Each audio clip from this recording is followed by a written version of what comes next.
دیکھیں اگر سب سے پہلے مقصد پہ آپ جائیں سنی تحریک کے جو مقاصد ہیں تو ان میں سب سے پہلا مقصد کیا ہے؟ جی یاد ہے؟ عقائد اہل سنت کا تحفظ۔ تحفظ ہم کیسے کر سکتے ہیں؟ کبھی سوچا ہے؟ یہ ہم نے سوچنا ہے، اس پہ ہم نے پوائنٹ بنانے ہیں۔ وہ پوائنٹ سکورنگ نہیں جو اسمبلی میں بن رہے ہوتے ہیں یا سیاسی، وہ پوائنٹ سکورنگ نہیں، ہم نے کچھ لکھنا ہے، اس پہ پوائنٹس لکھنے ہیں کہ ہم عقائد کا عقیدہ اہل سنت کا تحفظ ہمارا مشن ہے، ہمارا مقصد ہے۔ ہم تحفظ کیسے کر سکتے ہیں؟ عقائد کا کیسے کر سکتے ہیں بتائیں؟ یہ اجلاس ہے، ہم آپس میں بیٹھے ہیں، تقریر نہیں ہے۔ کوئی بتا سکتا ہے ہم عقیدے کا تحفظ؟ کھڑے ہو شاباش، ابھی اور دوست بھی 2 لفظوں میں بتائیں، ایک جملے میں بتائیں کہ ہم عقائد اہل سنت کا تحفظ کیسے کر سکتے ہیں؟ جی کوئی شخص، کوئی بندہ، کوئی ذمہ دار؟ جی جناب صاحب۔ ایک تو یہ ہے کہ ہم نے خود عمل کرنا ہے، جی اپنے عقیدے کو پہلے دیکھنا ہے، چیک کرنا ہے کہ ہمارے عقائد اس معاملے میں، کسی معاملے میں کیا ہے، اور اس کے بعد وہاں کے حالات پہ نظر رکھنی ہے، پھر اپنے علماء و مشائخ، اور اس کے بعد اگر قانون کے معاملے ہیں تو پھر تھانہ کچہری جہاں تک ہم جا سکتے ہیں جائیں گے، اور انشاءاللہ اس کے ساتھ۔ جزاک اللہ، بہت شکریہ۔ اجلاس کا ماحول ہے، ہم بہتری کے لیے جمع ہیں، اور میں بھی نہیں چاہتا کہ تقریر کروں، تقریر میں بڑی اچھی کر لیتا ہوں الحمدللہ، لیکن میں چاہتا ہوں آپ سے گفتگو ہو، آپ سے بات چیت ہو، آپ بتائیں کہ ہم جماعت کو بہتر کیسے کر سکتے ہیں، اپنے کام کو بہترین کیسے بنا سکتے ہیں۔ پہلا مقصد کیا ہے ہمارا؟ مشن کا پہلا مقصد، جماعت کے مقاصد میں سے پہلا مقصد کیا ہے؟ عقائد اہل سنت کا تحفظ۔ عقائد اہل سنت کے تحفظ میں تحفظ ناموس رسالت اسی میں آتا ہے، عقیدہ ختم نبوت کا تحفظ اسی میں آتا ہے، صحابہ کرام کی عظمت کا تحفظ اسی میں آتا ہے، اولیاء کرام کی محبت اور عظمت کا، ان کے مشن کا، ان کے جو ہے وہ نظریات کا، ان کی تعلیمات کا تحفظ، ان کا پھیلاؤ اسی میں آتا ہے۔ تو ہم اگر سوچنا شروع کر دیں، لکھنا شروع کر دیں کہ عقائد کا تحفظ کیسے ہو سکتا ہے، میرا خیال ہے کہ ایک بندہ آپ میں سے 100 سے زائد جملے بنا لے گا۔ لیکن شروع کریں، ایک ڈائری لیں، اس پہ جتنے ذمہ داران ہیں، آپ ذمہ داران نے نوٹ کرنا ہے کہ ہم عقائد اہل سنت کا تحفظ کیسے کر سکتے ہیں۔ درس قرآن رکھ کے کر سکتے ہیں، درس حدیث رکھ کے کر سکتے ہیں۔ میں سمجھتا ہوں سب سے زیادہ ضرورت درس فقہ کی ہے، اس کا درس دے کے لوگوں کو ہم کر سکتے ہیں۔ پوائنٹ کچھ میں شیئر کرتا ہوں، کچھ آپ لوگوں نے بنانے ہیں۔ ہمارا ناظرہ قرآن کا جو مساجد کا شعبہ ہے اس کو مضبوط کر کے ہم عقائد کا تحفظ کر سکتے ہیں۔ ہمارا جو حفظ کے شعبہ جات ہیں ان کو ہم مضبوط کر کے اپنے عقائد کا تحفظ کر سکتے ہیں۔ اب ناظرہ میں کیسے؟ بچہ سال ہر سال پڑھتا رہتا ہے لیکن نماز صحیح پڑھنا، ناظرہ کی یہ پوزیشن آپ کے ہو سکتا ہے اچھا ماحول، اکثر یہی ہوتا ہے، ناظرہ قرآن پڑھ جاتا ہے، نماز پڑھنا، نماز آتی ہی نہیں، ہاتھ کہاں باندھنے، کہاں اٹھانے، کیا نظریہ ہے، کیا عقیدہ ہے آپ کا اور دوسرے کا فرق کیا ہے، بیچارے کو پتہ ہی نہیں۔ دوسری جانب دوسرے دن ہی ساری چیزیں رٹا دی جاتی ہیں، قرآن پڑھے نہ پڑھے، عقیدہ ضرور بتا دیا جاتا ہے، عقیدہ ضرور رٹا دیا جاتا ہے۔ تو کیا ہم سوچیں کہ ہماری مساجد میں ہماری پنیریوں کے پلنے پھولنے کا کام ہو رہا ہے؟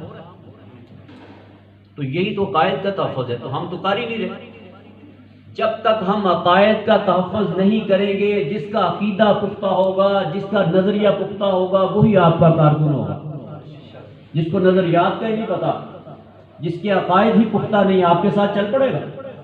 وہ ہیں مولوی شور پڑھنے، ان کو کیا پتا؟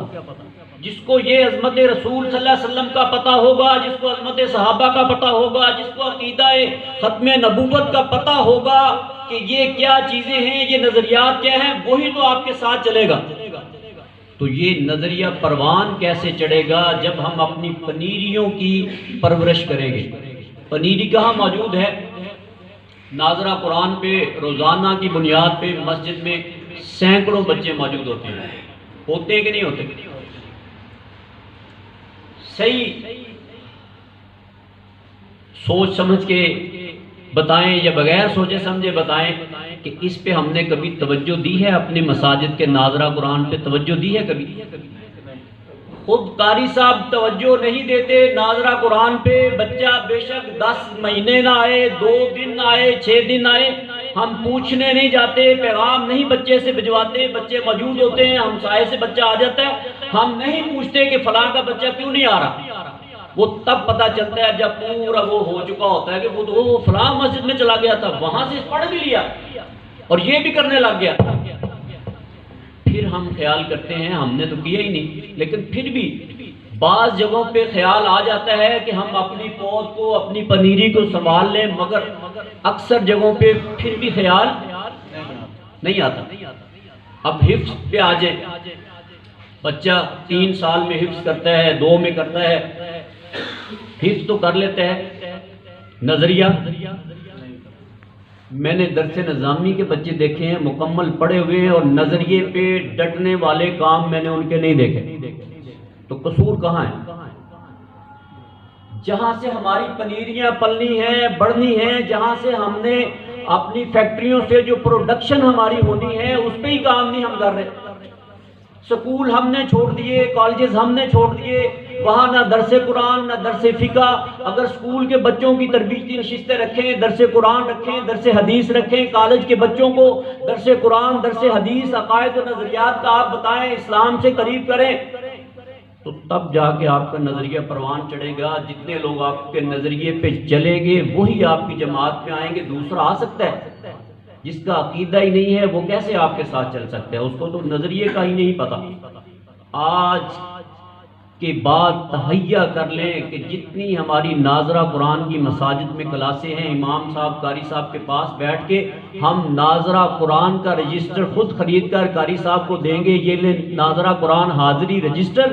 جو بچے پورا مہینہ چھٹی نہ کریں ہماری طرف سے اسے جو ہے نا یہ 10 روپے کا انعام، 15 روپے کا انعام بھی، جتنی استطاعت ہو، پین دے دیں، پینسل دے دیں، ریزر شارپنر دے دیں، کوئی بک لیٹ دے دیں، کوئی کتابچہ دے دیں، کوئی نماز کی کتاب دے دیں، بچے کی آپ تھپکی لگا دیں، بچہ تو اتنے میں خوش ہو جاتا ہے کہ آج میرے لیے کلیپنگ کی گئی ہے، میرے لیے نعرے لگائے گئے ہیں، بچہ تو اتنے میں خوش ہو جاتا ہے۔ جو بچہ غیر حاضر نہ ہو اسے مسجد میں، مدرسے میں جس کی آپ نظریاتی تربیت کرنے جا رہے ہیں اس کو اپریشیٹ کریں۔ مساجد میں ہفتہ روزہ نہیں تو ماہانہ بزم ادب کی کلاسز، پیریڈ وغیرہ کروائیں ناظرہ قرآن کے، وہاں بچے کو تلاوت سکھائیں، بچے کو نعت سکھائیں، بچے کو تقاریر سکھائی جائیں، بچوں کو کوئز پروگرام کروائے جائیں، جس طرح کا دن ہو اس طرح کا کوئز پروگرام رکھا جائے۔ رمضان شریف ہو تو اس حوالے سے، 25 سفر المظفر ہو تو اس حوالے سے، ربیع الاول شریف ہو تو اس حوالے سے تھوڑی محنت کرنی پڑے گی۔ اگر ایک ڈویژن میں ایک بندہ محنت کر کے کچھ کوئز پروگرام، کوئز کویسچن جو بنا لے اور وہ پورے ڈویژن میں، پورے ضلع میں، پورے تحصیل میں، تمام مساجد میں اگر آپ کمپٹیشن کروا دیں اور وہاں کے نمبردار صاحب کو بلوا کے اسی کے ہاتھوں انعام دلوا دیں، نمبردار بھی آپ کا اور وہ ساری مسجد کے بچے اور ان کے گھرانے بھی، کتنے کارکن آپ کو بیٹھے بیٹھے میں نے دے دیے ہیں، بن جائیں گے کارکن کہ نہیں بنیں گے؟ لیکن توجہ دینی پڑے گی۔ آپ 14 اگست میں ان کا کمپٹیشن کروا دیں، تقاریری مقابلہ کروا دیں، گائے بگائے نعتیہ مقابلہ کروائیں، ان کو چھوٹے چھوٹے انعامات دیں، ناظرہ قرآن کے کمپٹیشن کروا دیں، اچھی تلاوت کے کمپٹیشن کروا دیں، بچوں کو انعامات دیں جس پہ انعام پہ، کتاب پہ، کتابچے پہ، ڈائری پہ پاکستان سنی تحریک لکھا ہوا ہو، اس گھر میں، پورے خاندان میں آپ کی جماعت کا نام جانا شروع ہو جائے گا۔ وہ سوچیں گے بچہ ہمارا ہے، انعام سنی تحریک دے رہی ہے۔ تو وہ ساری فیملی، سارا خاندان پاکستان سنی تحریک کی بات ضرور کرے گا۔ جو مسائل ہیں جو ہم کرتے ہیں، حل کرتے ہیں، وہ آپ کو طاہر اقبال چشتی صاحب بیان کرتے رہتے ہیں۔ ماشاءاللہ بڑا اچھا کام ہے راولپنڈی ڈویژن کا، جب بھی دیکھیں دوڑ میں ہی ہوتے ہیں۔ ماشاءاللہ یہ بڑا اچھا کام کر رہے ہیں، اللہ پاک ان کو مزید ہمت، طاقت، توفیق اور استقامت دے، اور آپ سب ان کے دست و بازو اسی طرح بنے رہیں۔ اکیلا بندہ کچھ نہیں ہوتا، دوستوں کے ساتھ بندہ یہ سارے کام کرتا ہے۔ اگر آپ ان کے ساتھ ہیں تو اس خوشی میں یہ دوڑے پھر رہے ہیں کہ میرے دست و بازو موجود ہیں۔ اسی طرح آپ اپنے علاقوں میں جیسے اپنے دست و بازو بنائے ہوئے مزید ان کو بڑھائیں۔ اب ٹائم تھوڑا ہے، 3:45 اذان بھی ہے۔ میں چاہ رہا تھا کہ تھوڑی سی غیر روایتی گفتگو آپ لوگوں جیسے میں نے تھوڑی سی کی جائے۔ ابھی عقائد اہل سنت کے تحفظ پہ میں بات کروں تو بڑی لمبی بات نکل سکتی ہے کہ ہم نے کیا کیا ہے اور کرنا کیا ہے۔ یہی بچے جب اگلی کلاسز میں جائیں گے، ہم خود جب میں نے کام سٹارٹ کیا تو ہم 9th 10th کے بچوں کو لیتے تھے، بریک ٹائم میں ان کو کسی احاطے میں، کسی بیٹھک میں، کسی حویلی میں لے جاتے اور وہاں ان کا درس قرآن کا پروگرام رکھتے، ان کی نظریاتی تربیت کرتے۔ ہوتے تو بیچارے سارے سنی ہیں اور انہیں پتہ ہی نہیں ہوتا کہ ہمارا نظریہ کیا ہے، ہمارا مقصد کیا ہے۔ برگیف عقائد سے آگے چلے تو دوسرا ہمارا مقصد کیا ہے، پاکستان سنی تحریک کا۔ مساجد کی بات کر لیں کہ حقوق کی بات کریں؟ چلے مساجد کی بات کرتے ہیں۔ مساجد اہل سنت کا تحفظ کیسے ہم کر سکتے ہیں؟ اپنی مساجد کی جو انتظامیہ ہے ان کو صحیح العقیدہ پکا سنی ہونا چاہیے۔ اپنے ائمہ مساجد کے ساتھ آپ کو وابستہ رہنا چاہیے، اپنے ائمہ مساجد کے ساتھ جو ہے وہ پیار محبت کا رشتہ رکھیں، ان کا حال احوال پوچھیں، ان کے پاس آنا جانا چاہیے۔ اور جہاں کہیں بد مذہبوں کی جس مسجد پہ نظر ہے وہاں بہت زیادہ جانا چاہیے، اس انتظامیہ کے ساتھ، ان لوگوں کے ساتھ زیادہ بیٹھنا اٹھنا کرنا چاہیے۔ اور جتنی ہاؤسنگ اسکیموں میں نئے مساجد کے پلاٹ ہیں ان پہ ہماری نظر رہنی چاہیے۔ کبھی ہم نے سوچا ہے کہ ہم مساجد کا تحفظ کر رہے ہیں نہیں کر رہے، کس طرح کرنا چاہیے؟ جو مساجد ہماری رجسٹرڈ نہیں ہے ان کو رجسٹرڈ کروانے کی کبھی کوشش کی ہے؟ نہیں کرتے۔ تو مساجد کا تحفظ تبھی ہو سکتا ہے گئی ہوئی مساجد کو واپس لینے کی کوشش کریں اور جو ہماری ہیں وہ ہماری رہ جائیں، اس کی کوشش کریں۔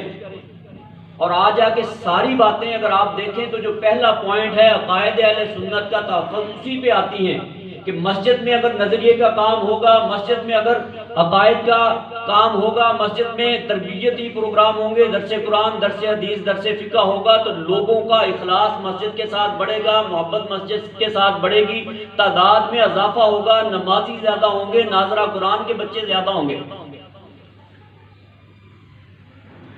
آپ مسجد میں اپنے اپنے علاقوں میں جتنی مساجد ہیں ان میں کوشش کر کے درس قرآن، درس حدیث یا درس فقہ کے پروگرام کروا۔ مقصد یہ نہیں ہے کہ پتہ چلے سنی تحریک کام کر رہی ہے، مقصد یہ ہے لوگوں کو نظریے کا پتہ چلے، لوگوں کا نظریہ پختہ ہو۔ نظریہ اور عقائد کے لیے، نظریات کے لیے جب آپ کام کریں گے لوگ آٹومیٹکلی آپ کے ساتھ ہوں گے۔ اب نظریات میں تمام چیزیں آ جاتی ہیں، پہلے بھی میں عرض کر چکا، عقائد اہل سنت کے تحفظ میں تحفظ ختم نبوت اس میں آ جاتا ہے، تحفظ ناموس رسالت، تحفظ ناموس صحابہ، تحفظ مزارات، تحفظ اولیاء اعظام، تعلیمات اولیاء، ساری چیزیں اس میں آ جاتی ہیں۔ مساجد کی بات ہو گئی، حقوق اہل سنت پہ آ جائیں۔ ہم کہتے ہیں ہم اکثریت میں ہیں، لیکن ہمیں نظر بھی اکثریت میں آنا چاہیے۔ ہمارے حق تبھی ہمیں ملیں گے جب ہم یکجہتی شو کریں۔ سلیم بھائی رحمۃ اللہ تعالی علیہ فرماتے تھے کہ یہاں کہیں کسی کی جائیداد پہ کوئی قبضہ کر لے تو وہ پورے خاندان کو اکٹھا کر لیتا ہے تو فرماتے یہ جو مسجدیں ہیں یہ تمہاری مذہبی جائیدادیں ہیں، ان کا بھی تحفظ کریں۔ مسجدیں، مزارات ہماری مذہبی جائیدادیں ہیں۔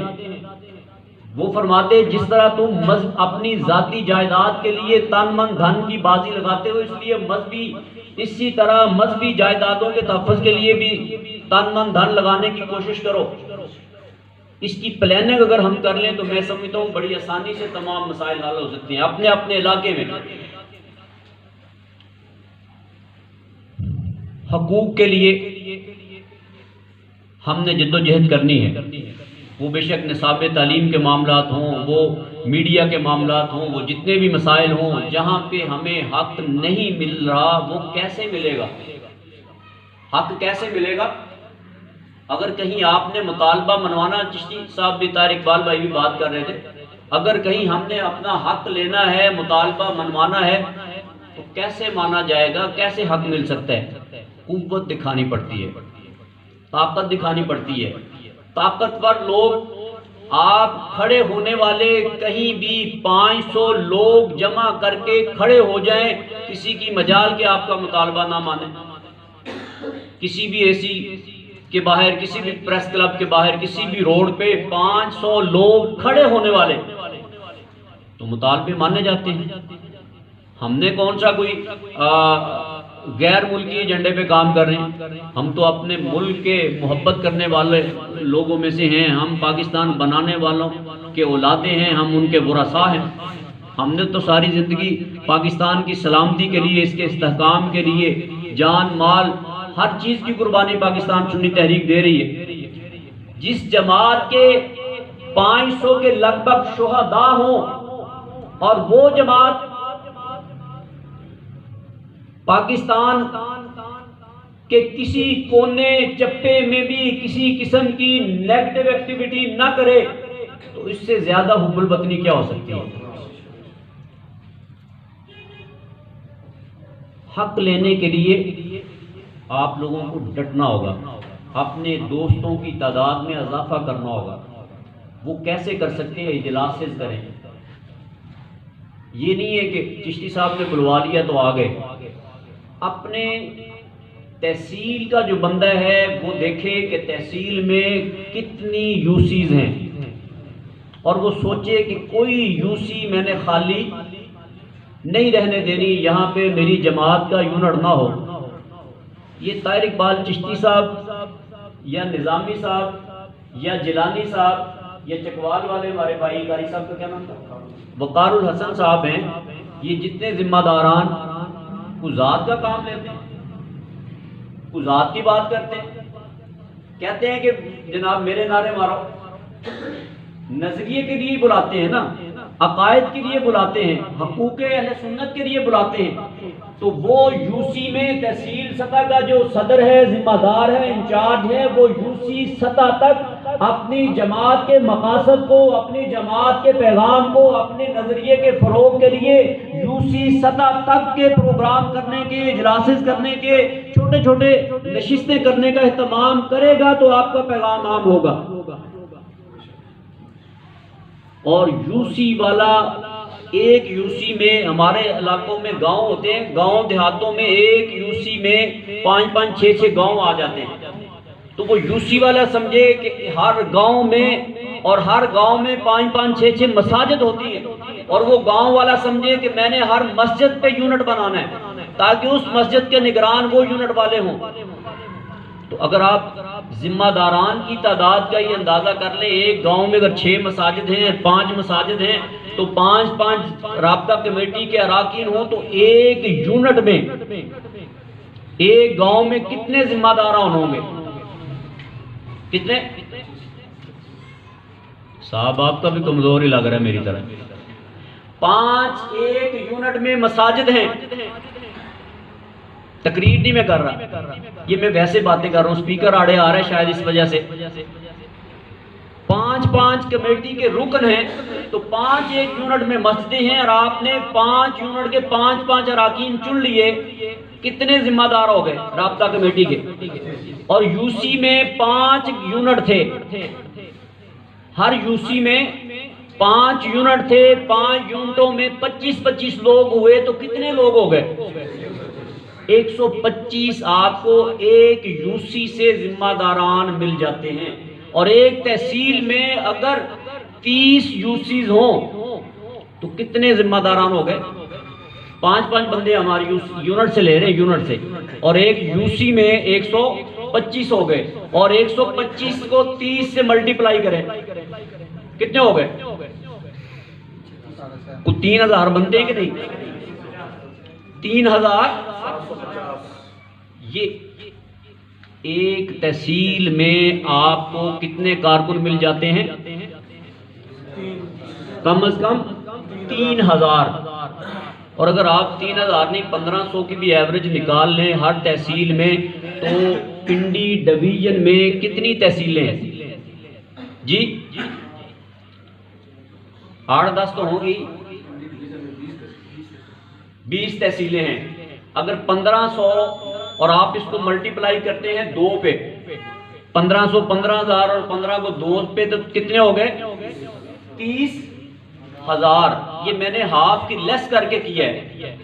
3000 ایک یوسی سے بن رہے تھے، اور کتنے ہم نے 1500 کٹ کر دیے، کتنے ہر یونٹ سے بندے؟ 5 بندے ہر یونٹ سے، ایک یوسی سے 125، اور تحصیل میں آ کے جب وہ 3000 بنے تو ہم نے 1500 نکال دیے۔ 1500 کے حساب سے ایک ڈویژن کی جہاں پہ 20 تحصیلیں ہیں، آپ کے پاس ذمہ داران کی تعداد کتنی ہو گئی؟ کتنی ہو گئی؟ 30,000۔ 30,000 کہیں بیٹھ جائیں، کھڑے ہو جائیں تو کسی کی مجال ہے آپ کا کوئی مطالبہ نہ مانے؟ تو یہ خواب نہیں میں دکھا رہا، یہ کام کرے تو ہو سکتا ہے۔ ہو سکتا ہے کہ نہیں ہو سکتا؟ تو کریں گے۔ گفتگو میں ختم کرتا ہوں 2 منٹوں میں، اذان سے قبل 2 منٹ مجھے دے دیں۔ اب یہ اجلاس ہے، ہم آپس میں بیٹھے ہوئے ہیں۔ میں گزارش کروں گا نظامی صاحب سے سٹارٹ کر لیتے ہیں کہ آپ کے ڈسٹرکٹ میں کتنی تحصیلیں ہیں اور کتنی تحصیلوں میں کام ہے ماشاءاللہ؟ بسم اللہ الرحمن الرحیم۔ ضلع راولپنڈی کے اندر ٹوٹل 7 تحصیلیں ہیں ماشاءاللہ، اور جس میں سے شروع سے جب طاہر بھائی نے کام میرے حوالے کیا تھا 2 تحصیلیں اسلام آباد کے ماتحت کام کر رہی ہیں، مری اور کوٹلی سکھیاں۔ باقی 5 تحصیلیں تحصیل راولپنڈی، ٹیکسلا، کوٹا، گوجر خان اور تحصیل کلر سیدہ، یہ 5 تحصیلیں ضلع راولپنڈی کے ماتحت کام کر رہی ہیں۔ الحمدللہ ساری تحصیلوں میں کام موجود ہے۔ زندہ باد، بہت اچھے ماشاءاللہ۔ یہ دیکھیں نا، اب ان کی جو تحصیلیں ہیں ماشاءاللہ زبردست۔